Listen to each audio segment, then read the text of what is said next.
जय श्री हरि। श्रीमद् भागवत महापुराण प्रथम स्कंद में आज हम 11वां अध्याय पढ़ते हैं। कल हमने 10वें अध्याय में सुना युधिष्ठिर महाराज का राज्य शासन कैसा था। उनका राज्य शासन ऐसा था कि उनके राज्य में कोई व्यक्ति बीमार नहीं था, न मानसिक रूप से कोई दुख था, न शारीरिक रूप से कोई कष्ट था। इसी भाव को गोस्वामी तुलसीदास जी महाराज ने राम राज्य से तुलना करके बताया कि दैविक दैहिक भौतिक तापा राम राज काहू ही नहीं व्यापा। राम राज्य की तुलना युधिष्ठिर महाराज से इसी भाव को लेकर की गई। जब भगवान श्री कृष्ण हस्तिनापुर से प्रस्थान करते हैं उस समय जो उनके परम प्रेमी भक्त हैं वो सब मूर्छित से हो गए, सबकी आंखों में आंसू बह रहे हैं। जिन भगवान ने उन अपने प्रेमी भक्तों के साथ इतने लंबे समय तक निवास किया था, उन भगवान का विरह भला वे भक्त लोग कैसे सहन कर सकते थे। हस्तिनापुर की भक्त स्त्रियां भगवान श्री कृष्ण के बारे में कहती हैं कि ये वही साक्षात सनातन परम पुरुष हैं जो प्रलय के समय शेषनाग के ऊपर विराजमान रहते हैं। इनके अलावा और कुछ भी नहीं रहता है और यदुवंश की और वृंदावन भूमि की प्रशंसा करती हैं।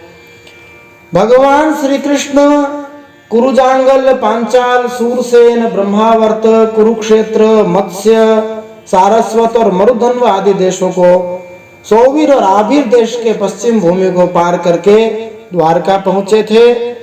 युधिष्ठिर महाराज ने भगवान श्री कृष्ण की रक्षा के लिए हाथी, घोड़े, रथ और पैदल सेना उनके साथ भेजी थी। उन्हें स्नेहवश यह शंका थी कि कहीं रास्ते में शत्रु इन पर आक्रमण न कर दें, जिनके नाम स्मरण मात्र से सभी शत्रुओं का नाश हो जाता है।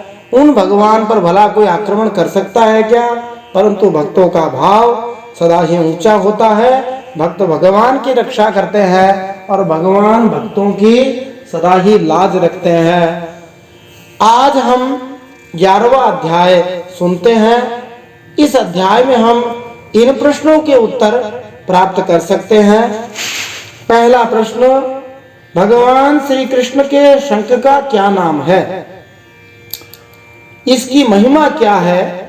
दूसरा प्रश्न, क्या भगवान को हमारे द्वारा दी गई भेंट की आवश्यकता है? जो हमें भगवान को चढ़ाते हैं क्या उसे भगवान की आवश्यकता है? इसका उत्तर जानेंगे। तीसरा प्रश्न, द्वारका वासियों ने भगवान की कैसे स्तुति की। चौथा प्रश्न, द्वारकापुरी की रक्षा में कौन कौन लगे हुए थे। पांचवा प्रश्न, भगवान श्री कृष्ण आ रहे हैं यह सुनकर सभी काम छोड़कर कौन कौन लोग दौड़े। और छठा प्रश्न, जिस स्त्री का पति विदेश गया हो उसे किन नियमों का पालन करना चाहिए, यह हम जानेंगे। जय श्री हरि। श्रीमद् भागवत महापुराणम अथ प्रथम स्कंध अथैकादशोऽध्यायः। प्रथम स्कंद में आज हम 11वां अध्याय पढ़ते हैं। द्वारका में श्री कृष्ण का राजोचित स्वागत। सूत जी कहते हैं, श्री कृष्ण ने अपने समृद्ध द्वारका देश में पहुंचकर वहां के लोगों की विरह वेदना शांत करते हुए अपना श्रेष्ठ पांचजन्य नामक शंख बजाया। भगवान श्री कृष्ण के शंख का नाम पांचजन्य है। सूत उवाच, आनरतान् उपव्रज्य स्ववृद्धान् जनपदान् स्वकान् ददमौ दरवरं तेषां विषादं शमयन्निव। भगवान के होठों की लाली से लाल हुआ वह सफेद रंग का शंख बजते समय उनके हाथों में ऐसा शोभित हुआ जैसे लाल रंग के कमलों पर बैठकर कोई राजहंस उच्च स्वर से मधुर गान कर रहा है। भगवान के हाथ लाल हैं और शंख सफेद है। शौच काशे धवलोदरोदरो प्युरुक्रमस्य दर्शोणशोणिमा दाध्मायमानः करकञ्जसम्पुटे यथाब्जखण्डे कलहंस उत्सवनः।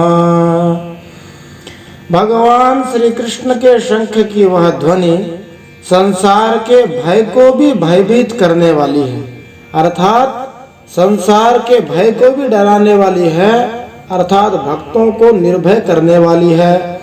उसे सुनकर सारी प्रजा अपने स्वामी भगवान के दर्शन के लालसा से नगर के बाहर निकल आई।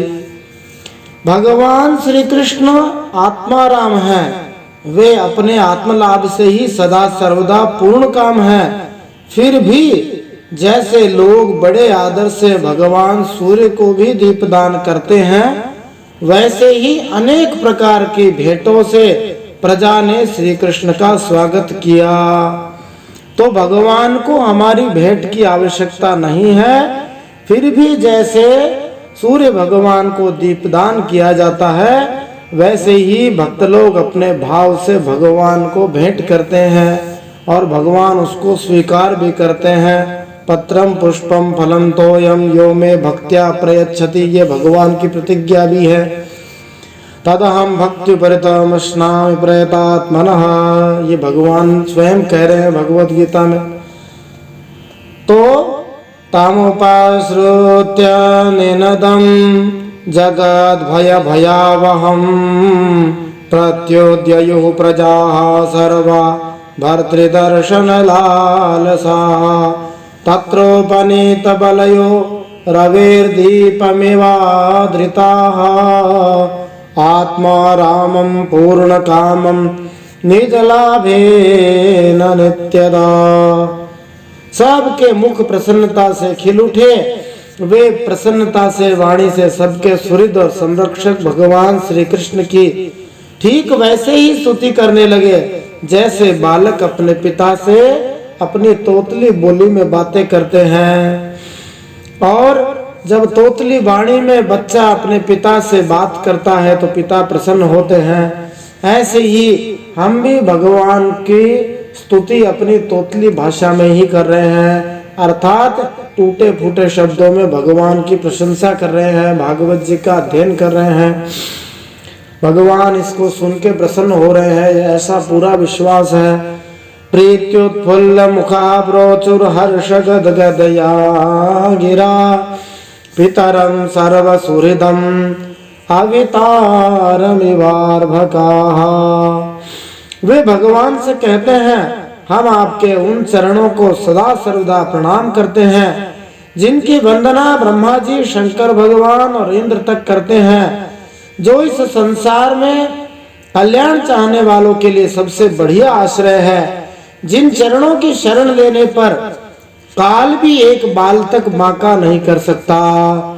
नताः स्मते नाथ पसदांघ्रि पंकजं, नताः स्मते नाथ सदांघ्रि पंकजं वीरिंच वैरिं च सुरेंद्र वंदितं परायणं क्षेममिहेच्छतां परं न यात्र कालः प्रभवेत् परः प्रभुः। हे विश्वभावन भगवान, आप ही हमारे माता पिता, सुहृद, स्वामी और पिता हैं। आप ही हमारे सद्गुरु और परम आराध्य देव हैं। आपके चरणों की सेवा से हम कृतार्थ हो रहे हैं। आप ही हमारा कल्याण करें। हम आपको पाकर सनाथ हो गए, क्योंकि आपके सर्व सौंदर्य सार अनुपम रूप का हम दर्शन करते रहते हैं। कितना सुंदर आपका मुख है, प्रेम पूर्ण मुस्कान से स्निग्ध चितवन है। यह दर्शन तो देवताओं के लिए भी दुर्लभ है।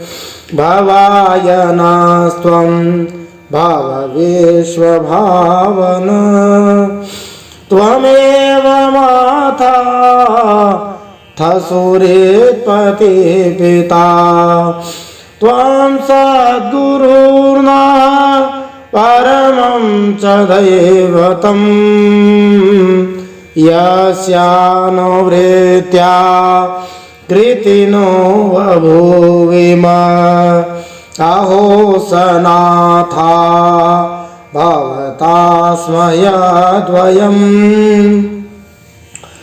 त्रैविष्टपानामपि दूरदर्शनम् प्रेमास्मितास्निग्धनिरीक्षणाननम् पश्येम रूपं तव सर्वसौभगम्। आगे वे कहते हैं, हे कमल नयन श्री कृष्ण, जब आप अपने बंधु बांधवों से मिलने के लिए हस्तिनापुर अथवा मथुरा चले जाते हैं, तब आपके बिना हमारा एक एक क्षण करोड़ करोड़ वर्षों के समान लंबा हो जाता है। आपके बिना हमारी दशा वैसी हो जाती है जैसे सूर्य के बिना आँखों की। यार्याम्बुजाक्षा पससारम्भो भवान् उरुन्मधून् वा थसुहृद्दिदृक्षया तात्राब्धकोटि प्रतिमः क्षणो भवेद् रविं विनाक्ष्णो रिवनस्तवाच्युत। भक्तवत्सल भगवान श्री कृष्ण प्रजा के मुख से ऐसे वचन सुनते हुए और अपनी कृपामयी दृष्टि से उन सब पर कृपा की वृष्टि करते हुए द्वारका में प्रविष्ट हुए। बोलिए द्वारकाधीश भगवान की जय। इति चोदीरितावाच प्रजानां भक्तवत्सलः शृण्वानोऽनुग्रहं दृष्ट्या वितन्वन् प्राविशत्पुरीम्। जैसे नाग अपनी नगरी भोगवती पातालपुरी की रक्षा करते हैं, वैसे ही भगवान की वह द्वारकापुरी भी मधुभोज, दशार्ह, अर्ह, कुकुर, अंधक और विष्णुवंशी यादवों से, जिनके पराक्रम की तुलना और किसी से नहीं की जा सकती, सुरक्षित थी। वह पुरी सभी ऋतुओं के संपूर्ण वैभव से संपन्न और पवित्र वृक्षों और लताओं के कुंजों से युक्त थी। स्थान स्थान पर फलों से पूर्ण उद्यान, बगीचे, पुष्प वाटिकाएं और क्रीड़ावन थे। बीच बीच में कमल से युक्त सरोवर नगर की शोभा बढ़ा रहे थे। मधुभोज दशारहारः कुकुरांधक वृष्णिभिः आत्मतुल्य बलैर्गुप्तां नागैर्भोगवतीमिव सर्वर्तु सर्वविभव पुण्य वृक्षलताश्रमैः उद्यानोपवनारामैर्वृतपद्माकरश्रियम्। द्वारका के फाटकों, महलों के दरवाजों और सड़कों पर भगवान के स्वागत के लिए बंधनवारें लगाई गई। चारों ओर चित्र विचित्र ध्वजा पताकाएं फहरा रही थी, जिनसे उन स्थानों पर गर्मी का कोई प्रभाव नहीं पड़ता था। उसके राजमार्ग, अन्य सड़कें, बाजार, चौक झाड़ बुहार कर सुगंधित जल से सींच दिए और भगवान के स्वागत के लिए बरसाए हुए फल फूल, अक्षत, अंकुर चारों ओर बिखरे हुए थे। घरों के प्रत्येक द्वार पर दही, अक्षत, फल, ईख, जल से भरे हुए कलश, उपहार की वस्तुएं और धूप दीप आदि सजा दिए गए थे। गोपुरद्वार मार्गेषु कृत कौतुक तोरणाम चित्रध्वज पताकाग्रैरन्तः प्रतिहता तपाम सम्मार्जित महामार्ग रथ्यापणकचत्वरां सिक्तां गन्धजलैरुक्तां फलपुष्पाक्षताङ्कुरैः द्वारि द्वारि गृहाणां च दध्यक्षतफलेक्षुभिः अलङ्कृतां पूर्णकुम्भैर्बलिभिर्धूपदीपकैः। उदार शिरोमणि वसुदेव जी, अक्रूर, उग्रसेन, अद्भुत पराक्रमी बलराम जी, प्रद्युम्न, चारुदेशन, जाम्बवती के पुत्र साम ने जब सुना कि हमारे भगवान श्री कृष्ण पधार रहे हैं, तब उनके मन में इतना आनंद उमड़ा कि सब लोगों ने अपने सभी आवश्यक कार्य, सोना, बैठना, भोजन आदि छोड़ दिए। प्रेम के आवेग से उनका हृदय उछलने लग गया। वे मंगल शकुन के लिए एक हाथी को आगे करके स्वस्ति पाठ करते हुए और मांगलिक सामग्रियों से सजे हुए ब्राह्मणों को साथ लेके चले। शंख और तुरही आदि बाजे बजने लगे और वेद ध्वनि होने लगी। सब प्रसन्न होकर रथों पर सवार हुए, बड़ी आदर बुद्धि से भगवान की अगवानी करने चले।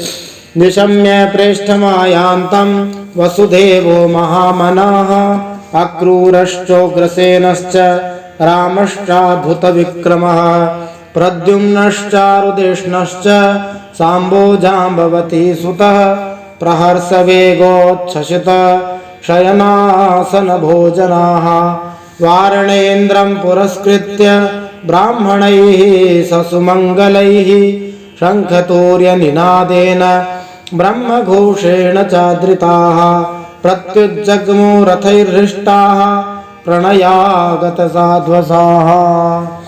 साथ ही भगवान श्री कृष्ण के दर्शन के लिए उत्सुक सैकड़ों श्रेष्ठ वारांगनाएं, जिनके गालों पर चमचमाते हुए कुंडलों की कांति पड़ने से बड़े सुंदर दिखते थे, पालकियों पर चढ़कर भगवान की अगवानी के लिए चली।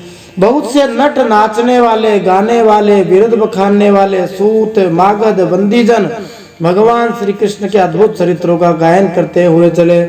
वार मुख्याश्च शतशो यानैस्तद्दर्शनोत्सुकाः लसत् कुंडल निर्भात कपोल वदन श्रियः नट नर्तक गंधर्वाः सूत मागध वंदिनः गायन्ति चोत्तम श्लोक चरितान्यद्भुतानि च। भगवान श्री कृष्ण ने अपने बंधु बांधवों, नागरिकों, सेवकों से उनकी योग्यता के अनुसार अलग अलग मिलकर सबका सम्मान किया। भगवांस्तत्र बंधूनां पौराणामनुवर्तिनां यथा विद्युपसंगम्य सर्वेषां मानमादधे।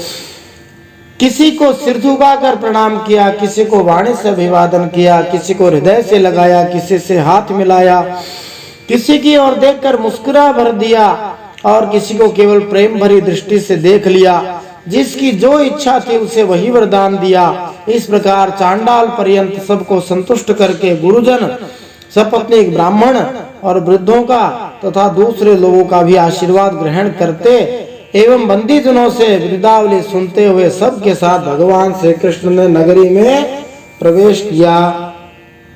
प्रवाभिवादनाश्लेष करस्पर्श स्मिते क्षणैः आश्वास्य चाश्वपाकेभ्यो वरैश्चाभिमतैर्विभुः स्वयं च गुरुभिर्विप्रैः सदारैः स्थविरैरपि आशीर्भिर्युज्यमानोऽन्यैर्वन्दिभिश्चाभिषातुराम्।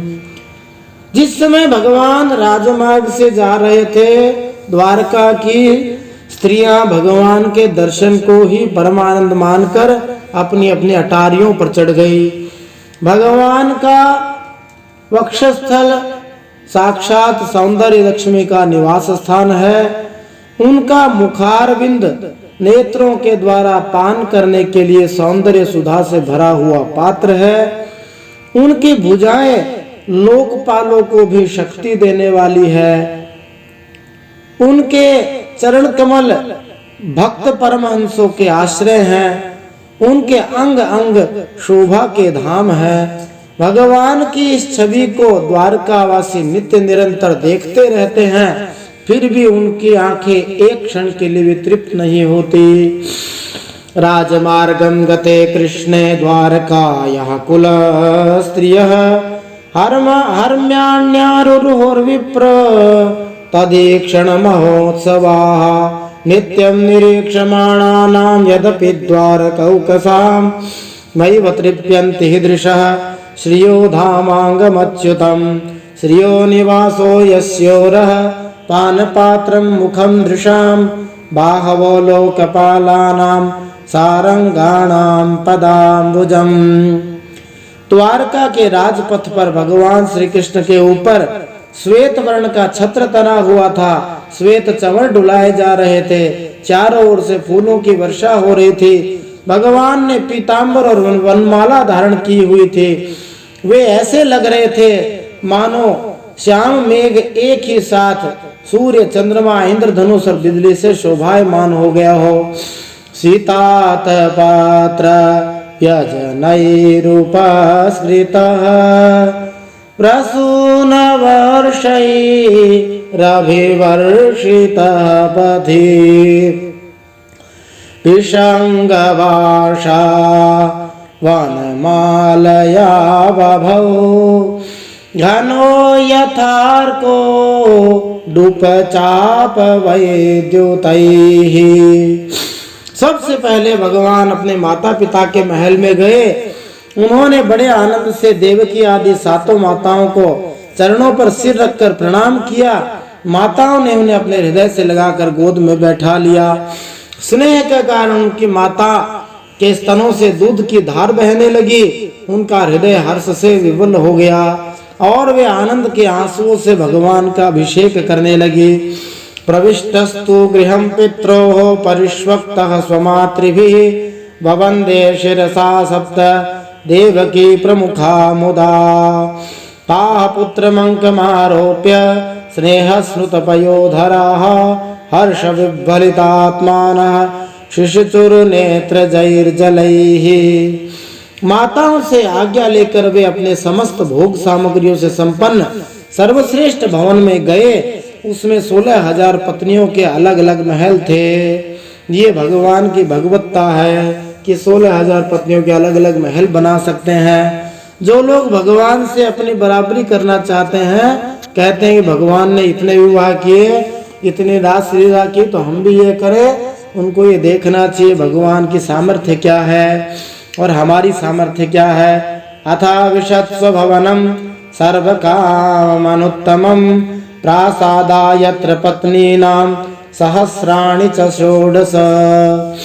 अपने प्राणनाथ भगवान को बहुत दिन बाहर रहने के बाद घर आया देखकर रानियों के हृदय में बड़ा आनंद हुआ।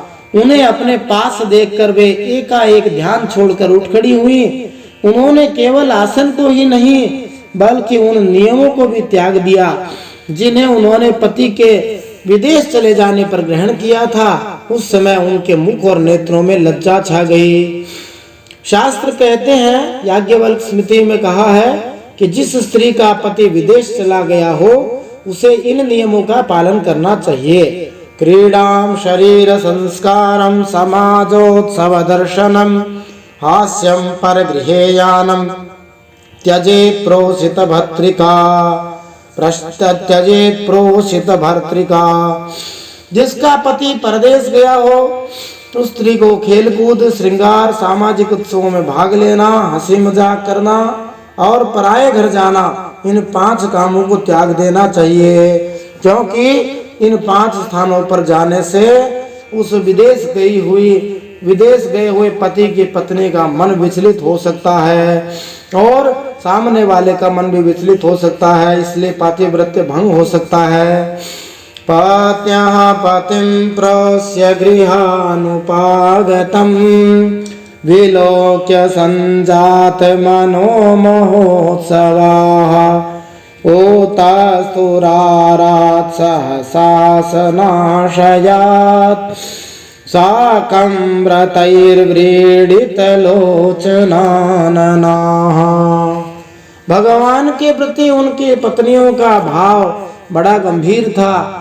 उन्होंने मन ही मन फिर नेत्रों के द्वारा फिर पुत्रों के बहाने शरीर से भगवान का आलिंगन किया, गले लगाया। उस समय उनके नेत्रों में जो प्रेम के आंसू छलक आए थे उन्होंने संकोच व आंसुओं को रोक लिया। फिर भी विवशता के कारण वे आंसू ढल ही गए। तमात्मजैर्दृष्टिभिरन्तरात्मना दुरंत भावः परिरेभिरे पतिं निरुद्धमप्यास्रवदम्बुनेत्रयोर् विलज्जतीनां भृगुवर्यवैक्लवात्। यद्यपि भगवान एकांत में सर्वदा ही उनके पास रहते थे, तथापि उनके चरण कमल उन्हें पद पद पर नए नए जान पड़ते थे। दिने दिने नवम नवम, यही तो भक्ति का लक्षण है। भला स्वभाव से ही चंचल लक्ष्मी जिन चरणों को एक क्षण के लिए भी कभी नहीं छोड़ती, उनकी सन्निधि से किस स्त्री की तृप्ति हो सकती है। यद्यप्यसौ पार्श्वगतो रहो गतस् तथापि तस्याङ्घ्रियुगं नवं नवं पदे पदे काविरमे तत्पदात् चलापि यच्छ्रीर्न जहाति करहिचित्। जैसे वायु बांसों के संघर्ष से दावानल पैदा करके उन्हें जला देता है, वैसे ही पृथ्वी के भारभूत और शक्तिशाली राजाओं में परस्पर फूट डालकर बिना शस्त्र ग्रहण किए ही भगवान श्री कृष्ण ने उन्हें कई अक्षौहिणी सेना सहित एक दूसरे से मरवा डाला। उसके बाद आप भी उपराम हो गए। एवं नृपाणां क्षितिभार जन्मनां अक्षौहिणीभिः परिवृत्त तेजसां विधाय वैरं श्वसनो यथानलं मिथो वधेनो परतो निरायुध। साक्षात भगवान ही अपनी लीला से इस मनुष्य लोक में अवतीर्ण हुए थे और हजारों रमणीय रत्नों में रहकर उन्होंने साधारण मनुष्य की तरह क्रीड़ा की। सैष नरलोकेऽस्मिन् अवतीर्णः स्वमायया रेमे श्रीरत्नकूटस्थो भगवान प्रकृतो यथा। जिनकी निर्मल और मधुर हंसी उनके हृदय के उन्मुक्त भाव को सूचित करने वाली थी, जिनकी लजीली चितवन की चोट से बेसुध होकर विश्व विजयी कामदेव ने भी अपना धनुष छोड़ दिया, वे कमनीय स्त्रियां अपने भावों से जिनके मन में तनिक भी क्षोभ पैदा नहीं कर सकी, उन असंग भगवान श्री कृष्ण को संसार के लोग अपने ही समान कर्म करते देखकर आसक्त मनुष्य समझते हैं। यह उनकी मूर्खता है। यहाँ पर बीच बीच में भगवान की भगवत्ता भी बता देते हैं कि यद्यपि भगवान साधारण लोगों की तरह काम करते हुए दिखते हैं, परंतु वो उनकी मूर्खता है यदि उनको साधारण मनुष्य ही समझ ले तो। ओ दाम भाव पिशुना मलवल गुहास व्रीडावलोक निहतो मदनो पियासाम सम्मूय चाप मजहात प्रमदोत्तमास्ताव यस्येन्द्रियं विमथितुं कुहकैर्न शेको तमयं मन्यते लोको यसंगमपि संगिनम् आत्मौपम्येन मनुजं व्याप्रणवानं यतो बुधः। यही तो भगवान की भगवत्ता है कि वे प्रकृति में रहते हुए भी उसके गुणों से कभी लिप्त नहीं होते।